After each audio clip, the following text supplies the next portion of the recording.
Jangan lupa subscribe di YouTube channel Metro TV News dan juga nyalakan notifikasinya.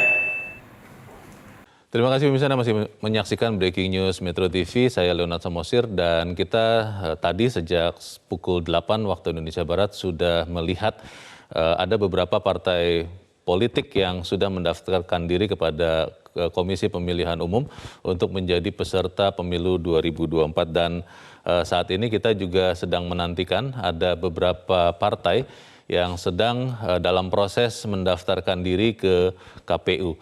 Yang kita dapatkan tadi sebelum jeda ada gambar, ini adalah gambar di mana Partai Prima yang sedang mendaftarkan diri ke Komisi Pemilihan Umum. Dan kita juga tadi sudah melihat ada proses persiapan Partai Nasdem yang juga akan mendaftarkan diri ke KPU. Pada hari ini seperti informasi yang kita dapat dari teman reporter di KPU mengatakan yang awalnya ada 11 partai politik yang ingin mendaftarkan diri di hari pertama pendaftaran pemilu 2024 sebagai calon peserta pemilu.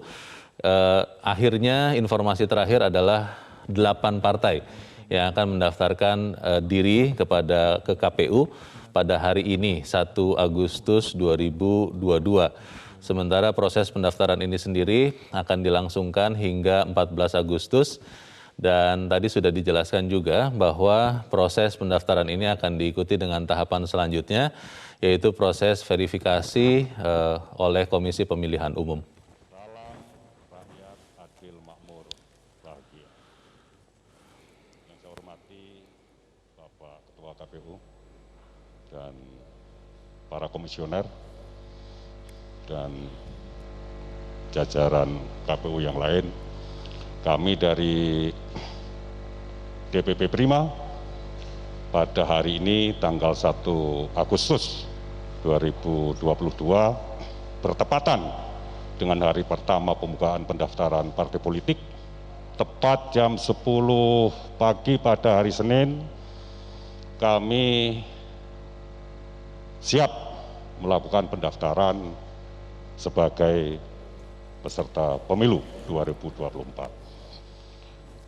Mudah-mudahan semua syarat yang diatur oleh undang-undang maupun PKPU kami sanggup memenuhi sehingga kami menjadi partai peserta pemilu. Dan pemirsa, dan insya Allah saat ini masih bergabung bersama kita Direktur Eksekutif Poltreking Hanta Yuda. Mas Hanta Yuda, selamat pagi. Ya, selamat pagi, Bung Leonard. Mas Hanta, kalau kita lihat sekarang yang dilihat pemirsa di layar Metro TV adalah pendaftaran Partai Prima. Apa yang Anda bisa ceritakan kepada kita? Saya terus terang tadinya berpikir pemilu 2024 akan menjadi waktu di mana kita melihat partai politik itu semakin ramping jumlahnya. Akan ada penyatuan-penyatuan, itu kan salah satu target yang ingin dicapai dengan meningkatkan ambang batas atau threshold partai politik maupun untuk capres nantinya. Tapi kelihatannya malah ada partai politik baru yang sekarang mendaftarkan diri untuk menjadi peserta pemilu 2024. Ini artinya konsolidasi itu gagal atau bagaimana, Mas Hanta? Ya, memang kalau kita perhatikan harapannya kan dalam sistem kepartaian kita itu semakin mengalami penyederhanaan, terkonsolidasi, jadi mengkristal dalam kekuatan-kekuatan politik. Jadi itu yang belum terjadi. Fragmentasi elit politiknya masih cukup lebar ya, seperti Bung Leonard katakan tadi, ada beberapa berharap yang gagal itu bisa bergabung ke partai-partai yang lolos kan dialog gitu, semakin terbentuk, semakin pemilu tidak muncul. Tapi nyatanya ternyata itu tidak terjadi, muncullah berbagai macam partai. Jadi proses konsolidasi demokrasi kita mengarah dari jumlah partai yang semakin ramping memang agak sulit. Tetapi di sisi yang lain begini, konstitusi kita itu memang tidak melarang setiap warga negara itu berhak untuk bersikap berkumpul dengan partai politik. Satu sisi disiapkan seterusnya. Tapi di sisi yang lain, dalam kita menata sistem berdemokrasi kita, sistem politik kita, tentu tiga hal ya komponen sistem demokrasi utama dan politik itu sistem kepartaian, sistem pemerintahan, dan sistem pemilu. Nah, dari tiga sistem ini sebenarnya kita sudah ada proses filterisasi yang melalui ambang batas tadi, seperti Bung Leonard katakan tadi, parliamentary threshold. Itu yang membuat kalau ada yang bisa mencapai 4%, itu yang saya kira ujiannya nanti, termasuk partai prima, partai apapun nanti bisa menuju ke sana. Jadi upaya untuk menyederhanakan partai politik itu ada beberapa instrumen politik atau proses rekayasa, tanda petik rekayasa institusional untuk membentuk sistem kepartaian kita yang lebih ramping. Harapannya akan begitu, dan idealnya di parlemen nanti fraksinya semakin dikit. Nah, yang paling penting itu adalah partai di parlemen sebenarnya. Karena dalam politik kesehariannya sistem pemerintahan itu, sang presiden terpilih, dia berhadapan dengan partai politik di parlemen yang real punya kursi. Sekarang 9 partai. Kalau partai-partai peserta pemilu tidak real dalam politik keseharian sistem berdemokrasi kita. Jadi kalau dibuka sah-sah saja, tapi dengan verifikasi yang ketat gitu jadinya. Baik, Mas Hanta, kalau melihat kan yang disebut dengan ambang batas itu kan untuk parpol masuk ke parlemen ya. Dan untuk parpol-parpol yang tidak memenuhi ambang batas, tidak masuk parlemen tapi masih tetap hidup. Nah, untuk konsolidasi parpol, apakah tidak bisa dibuat mekanisme supaya threshold-nya itu bukan hanya untuk parliamentary, tapi memang untuk eksistensi partai politik itu sendiri? Bisa seperti itu tidak, Mas Hanta? Dulu kita punya sistem itu di pemilu sebelumnya, ET ya, electoral. Jadi ambang batas untuk lolos pada saat itu, sehingga kalau tidak lolos sekian persen tidak bisa lagi ikut pemilu di yang kedepannya. Nah, kemudian kita sekarang rezimnya rezim PT, ambang batas parlemen, bukan ambang batas elektoral tadi, bukan ET, kita bergeser ke PT. Nah, ini saya kira sebenarnya saya pada lebih penting PT sebenarnya, ambang batas di parlemen. Bagaimana upayanya menyederhanakan jumlah partai politik di parlemen. Karena yang real bertarung itu adalah tadi saya katakan partai di parlemen. Jadi sudah tepat ya. Bahkan kalau perlu dipikirkan syarat membentuk fraksi. Kalau nanti ada sistem fraksi kan masih ada. Itu syarat membentuk fraksi, saya misalkan saja. Syaratnya harus 100 kursi. Kalau 100 kursi baru bisa membentuk fraksi. Otomatis jumlah fraksi di DPR nanti semakin sedikit. Mungkin hanya 3 atau 4. Semakin sederhana. Nah, ini yang saya kira juga upaya untuk membentuk penyederhanaan dalam sistem regulasi, sistem hubungan ketatanegaraan kita nanti dalam proses membuat undang-undang, controlling, budgeting, itu konteksnya nanti. Ditambah tentu partai-partai juga, sang presiden bernegosiasi politik itu kesehariannya adalah bertemu dengan para ketua umum. Nah, ketua umum yang real memiliki kekuatan politik adalah ketua umum yang partainya lolos ke parlemen. Nah, itulah sebenarnya hitungan jumlah kepartaian kita. Nah, soal partai-partai baru itu soal mereka bertarung, ingin mencoba, ya saya kira nanti ujiannya di sini. Verifikasi administratif, verifikasi faktual, dan terakhir adalah ujiannya pilihan publik. Kalau kemudian didukung sampai 4%, mereka bisa masuk gelanggang di Senayan, tapi kalau nggak lolos ya terus seperti ini. Dan harapannya harusnya mereka gabung ya ke partai-partai yang sudah ada gitu, agar demokrasi kita semakin tertata gitu. Mas Hanta, kalau Anda lihat partai politik baru yang sekarang sedang mendaftarkan diri sampai tanggal 14 Agustus nanti, itu sebetulnya memang kemunculannya adalah karena dasar ideologis, karena dasar gerakan yang selama ini tidak terwadahi di partai-partai politik yang lain yang sudah pernah ikut pemilu, bahkan mungkin jadi pemenang atau yang lain, atau memang karena 100% itu karena perbedaan atau perselisihan yang memunculkan partai-partai baru ini, Mas Hanta? Saya kira variatif ya kalau kita perhatikan, tetapi lihat dari sejarah perjalanan partai politik kita, dinamika elektoral di Indonesia itu, partai-partai yang paling memiliki peran signifikan atau paling tidak warnanya terlihat adalah partai-partai genealogi, partai-partai pecahan dari pertarungan yang tidak tuntas di partainya masing-masing. Awalnya kita lihat sempalan partai begitu ya, Mas Hanta ya? Semacam itu ya? Ya, dia berangkat dari sana. Misalnya Partai Golkar. kemudian melahirkan banyak partai kan. Kita lihat ada beberapa. Termasuk yang sekarang kita bicara konteksnya 2024 saja, ada Partai Umat. Itu kan kelompoknya didirikan oleh Pak Amin Rais, itu kelompok adalah kalau bahasa saya istilahkan, saya minjam istilah Bung Leonard tadi, pesempalan. Dulu mereka bertarung di Kongres Partai Amanat Nasional, kemudian kalah. Nah, mereka membuat wadah baru, membuat partai. Begitu juga Partai Gelora misalnya. Kemudian Pak Anies Mata juga bertarung dalam pemilihan presiden PKS pada saat itu tahun berapa. Kemudian mereka sekarang membentuk Partai Gelora.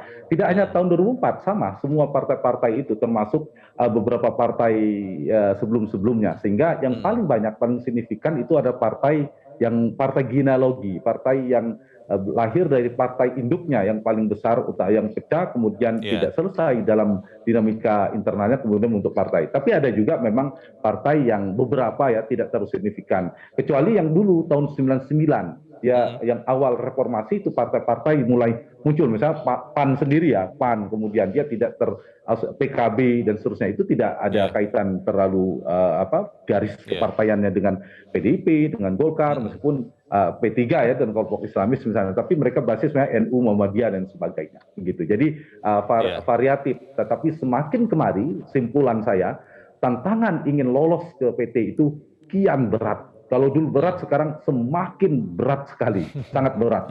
Jadi kalau saya ditanya apakah mungkin akan ada tambahan partai, sekarang 9 partai kemudian nambah lagi, itu berat itu.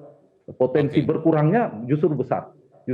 Nah, ini PT kita ini kan hanya 4%. Jadi kecuali dinaikkan kalau ingin kurang dari 9 partai begitu. Oke. Mas Hanta, kalau melihat kemunculan partai-partai baru, tentunya kan semua partai ingin menang ya. Tidak ada yang mau menjadi nomor 2 atau nomor yang lain. Tapi kalau melihat keberadaan partai-partai baru, kita fokus ke partai baru dulu nih Mas Hanta. Apakah memang partai-partai ini sudah berakar, sudah hidup di tengah-tengah masyarakat, sudah memang memiliki benar-benar konstituen yang pasti begitu? Atau memang kemunculan partai-partai baru ini memang tujuannya hanya supaya bisa ikut pemilu dan bisa ikut mendapatkan kekuasaan sebetulnya? Kalau Anda lihat ya, tanpa menyebut partai yang mana?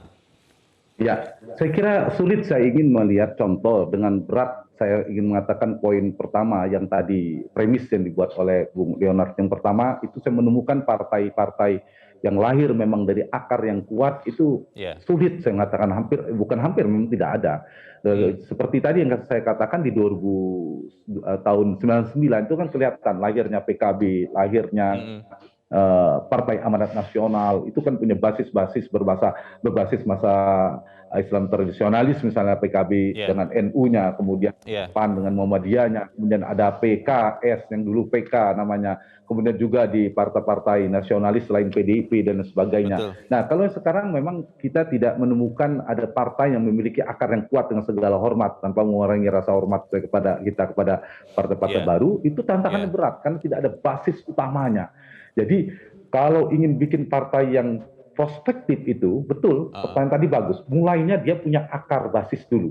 Siapapun nanti ketua umumnya itu, oh ini partainya kami, ini partai Nahdien, ini partainya Wong Cilik, ini partainya ini partainya itu, dan seterusnya. Itu dulu. Nah, itu sulit untuk didapatkan dari partai-partai baru, tanpa kita menyebut ya tadi poin nama. Yang kedua, partai bisa didirikan karena ada figur yang kuat capresnya. Itu prospek juga, paling tidak dalam jangka pendek. Contohnya ketika Demokrat didirikan oleh SBY, itu kan lumayan. Faktor terbesarnya ada faktor SBY karena sebagai kendaraan politik yang ingin nyapres. Misalnya sekarang siapa ya?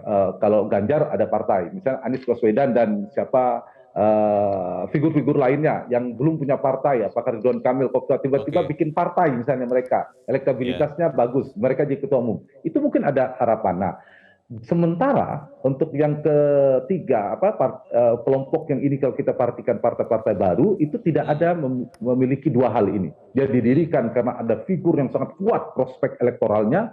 Saya kira partai-partai baru tidak ada. Yang kedua juga basis. Itulah tantangannya sangat berat. Meskipun punya ketokohan. Saya katakan tadi, saya kasih contoh aja, karena Pak Amin Rais kan tokoh utamanya PAN, bikin Partai Umat. Kemudian Anies Mata bikin Gelora. Tetapi ketokohan sebagai figur capres, tren hari ini kan mereka kan figur-figur sebelumnya kan, masa lalu seperti Pak Amin. Iya, Nah iya, itu iya. tidak ada, sehingga saya kira itu yang perlu jadi tantangan ke depan. Nah yang kemarin yang hampir lolos kan Perindo ya, yang menarik Betul. Perindo. Nah Perindo memang ada punya potensi nih di layar Metro TV Perindo. Iya, Perindo punya sedang potensi karena baru sampai ya. kemarin Iya. hampir lolos. Nah mesinnya berjalan. Iya. Figur-figurnya saya kira ada prospek ya. Nah, yang sementara partai-partai lain saya kira harus kerja keras. Karena di saat yang sama, selain punya partai yang belum lolos seperti Perindo juga menjadi kompetitor Iya. mereka, ditambah partai-partai lama seperti PDIP, Golkar, PKB, Nasdem, Gerindra. Ini kan kian siap. Karena punya Betul. lawan, mereka makin siap. Jadi semakin berat sebenarnya, bukan untuk membuat pesimis partai-partai baru, jadi harus serius bikin partai, harus Oke. kerja politik yang siap dengan berbagai macam variabel-variabel penopang untuk mendongkrak Iya. elektabilitas tadi. Kalau bicara kepada peraihan suara ya, baik melihat sejarah sekian pemilu yang lalu melihat prospek di 2024, Mas Hanta, apakah memang partai-partai baik yang baru pertama kali mendaftarkan saat ini ataupun yang memang sudah pernah menjadi peserta pemilu yang lalu tetapi belum masuk parlemen karena tidak memenuhi ambang batas, itu berpotensi mengurangi suara pemilih dari partai-partai yang memang sudah masuk di parlemen, atau memang ya ini adalah dinamika politik jadi lebih bersifat sebagai pelengkap begitu ya? Bagaimana Mas Hanta? Ya, yang pertama ini lagi kan ada dua yang ditawarkan Bung Leon, menarik. Apakah yang pertama, yang kedua? Saya kira kalau diperhatikan, kalau mereka mengancam, dilihat dari partai baru ini mengancam secara partai-partai yang lama, secara mengganggu peta politik tidak terlalu saya lihat. Kecuali di beberapa kasus-kasus partai. Saya kasih contoh tadi yang dua saya bilang, apakah PKS akan berpotensi tergerus oleh Gelora? Apakah Partai Amanat Nasional berpotensi karena di situ adalah kader-kadernya juga membentuk partai umat, ada figur Pak Amin Rais. Paling di situ, itu pun tidak signifikan menurut saya, akan menggerus partai itu. Apalagi partai-partai lain seperti Golkar, PD Perjuangan, Nasdem, Gerindra agak sulit. Jadi saya kira mereka memang cukup berat ya untuk mencari ceruk baru ini. Nah, cuma yang memang yang agak partai baru ini seperti Perindo itu punya prospek. Kenapa? Mereka sudah punya modal yang hampir lolos kemarin 3% kalau tidak salah ya. Nah, mereka punya potensi untuk naik. P3 kemarin ngepas sekali kan angkanya di 4 sekian persen. Nah, itu harus hati-hati. Saya kira bisa jadi terlempar kalau tidak menggunakan strategi yang lebih berhati-hati karena munculnya berbagai macam dinamika politik, variabel capres dan sebagainya. Jadi poin partai-partai baru hadir ini, kalau saya ditanya apakah akan mengancam basis partai-partai yang lama, tidak terlalu signifikan. Secara keseluruhan menggusur tiba-tiba ada partai baru, perolehannya mencapai 7%, agak sulit. Nah, tapi ada satu lagi, Bung Leonard, yang penting saya kira nanti lihat profil caleg yang dimunculkan. Karena nanti kan orang selain faktor partai, dia lihat faktor caleg. Seperti tadi beberapa partai kan faktor calegnya dimunculkan. Nah, kalau mereka kemudian calegnya juga tidak ada figur-figur yang menonjol, yang magnet elektoral yang kuat, yang sesuatu yang beda, saya kira juga ya akan menjadi eksperimen politik lagi. Ada partai yang mencoba keberuntungan, apakah bisa lolos atau tidak begitu. Mas ada Hanta PSI juga, selain Perindo sebenarnya PSI ya cukup menggeliat, itu juga ada potensi untuk mengambil keberhasilan lagi di 2024 karena gagal di sebelumnya gitu. Mas Hanta punya catatan atau tidak ya? Ini kan kita sedang melihat tahapan awal dari pemilu, pendaftaran partai politik peserta pemilu.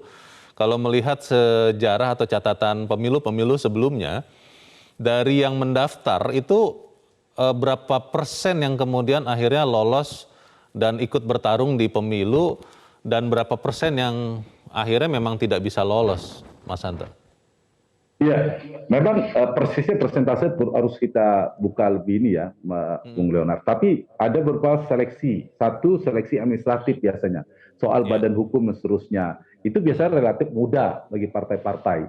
Nah, yang biasanya lolos tidak lolos yang mereka tunggu ini nanti adalah verifikasi faktual. Nah, di sini biasanya lebih banyak bergugurannya. faktual ada persyaratan kepengurusan di sekian provinsi, kabupaten Iya. kota, di setiap kabupaten kota ada berapa kecamatan, sekian persen di setiap kecamatan sampai ke bawah dan seterusnya. Itu faktual. Nah, partai-partai lama, partai-partai seperti yang hampir lolos, saya kira mungkin akan sangat mudah ya. Apalagi partai-partai lama kalau misalnya diverifikasi ulang faktual, itu juga sangat mudah. Nah, partai-partai baru, titik krusialnya adalah di sini, di verifikasi faktual. Nah, di sini biasanya banyak partai yang berguguran. Persentasenya cukup besar ya. Nah, itulah menyisakan peserta pemilu akhirnya tinggal 14 atau 16 seperti tahun 2019 yang lalu. Nah, kemudian ikut pemilu, itu peserta pemilu. Kita punya kertas suara kan ada PBB, ada Partai Hanura yang tidak lolos, kemudian ada PKPI, dan lain sebagainya. Partai Bulan Bintang, dan seterusnya, itu yang tidak lolos, termasuk Perindo, PSI, semuanya. Kemudian ini seleksi oleh publik, seleksi di pemilu. Nah, di pemilu ini gugur dari sekian itu juga cukup tinggi. Nah, sisalah kalau tidak salah 9 ya gitu yang menjadi partai di parlemen. Jadi proses-proses itu versi faktual dan kompetisi elektoral di pemilu. Dua hal itu yang kemudian membuat partai semakin jumlahnya signifikan berkurang. Ya, yang akhirnya yang real menjadi kekuatan politik tadi yang di atas 4%. Perindo pun yang 3% juga tidak dianggap hangus tanda petik oleh sistem politik kita. Gitu. Kalau melihat pencalonan ini nanti kapan ya untuk diumumkan yang mana bisa ikut pemilu dan partai mana yang tidak bisa, itu kapan ya Mas Hanta ya? Ya, kalau tidak salah jadwalnya kan antara 1 sampai 14 Agustus ini baru pendaftaran ya. Betul. Di jadwal pemilu, kemudian beberapa bulan kemudian ada jadwal lagi dari KPU akan diumumkan peserta pemilu, kemudian ada pendaftaran caleg, nanti setelah caleg baru diumumkan juga daftar caleg sementara DCS-nya, kemudian ada DCS menjadi daftar caleg tetap DCT. Nah, kalau mekanismenya Mas Hanta, kalau partai politik yang kemudian tidak lolos verifikasi dan akhirnya menerima begitu ya, tidak bisa ikut pemilu, apakah mereka boleh apa ya istilahnya, saya tidak tahu, apakah menggabungkan kekuatan atau berhimpun atau fusi gitu dengan partai-partai yang lolos, itu bisa apa tidak ya?